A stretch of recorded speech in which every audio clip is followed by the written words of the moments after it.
পেশায় ছিলেন আইনজীবী।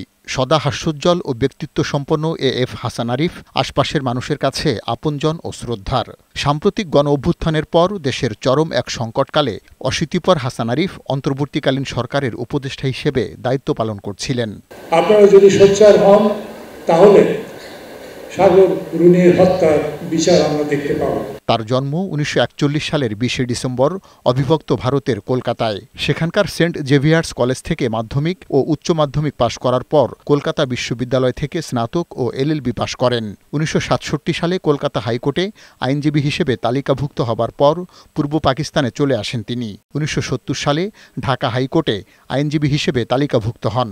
এ সময় হাসান আরিফ অ্যান্ড অ্যাসোসিয়েটসও প্রতিষ্ঠা করেন তিনি। পরে ১৯৮২ সাল থেকে ১৯৮৫ সাল পর্যন্ত সহকারী অ্যাটর্নি জেনারেল, ১৯৮৫ থেকে ৯৬ সাল পর্যন্ত ডেপুটি অ্যাটর্নি জেনারেল এবং ২০০১ থেকে ২০০৫ সাল পর্যন্ত অ্যাটর্নি জেনারেলের দায়িত্ব পালন করেন।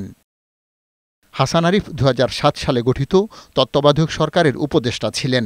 এবছর গণঅভ্যুত্থান পরবর্তী অন্তর্বর্তীকালীন সরকারের উপদেষ্টা হিসেবে গত ৮ই আগস্ট শপথ নেন। এই দায়িত্ব পালনরত অবস্থায়ই না ফেরার দেশে পাড়ি জমালেন এই আইন বিশেষজ্ঞ।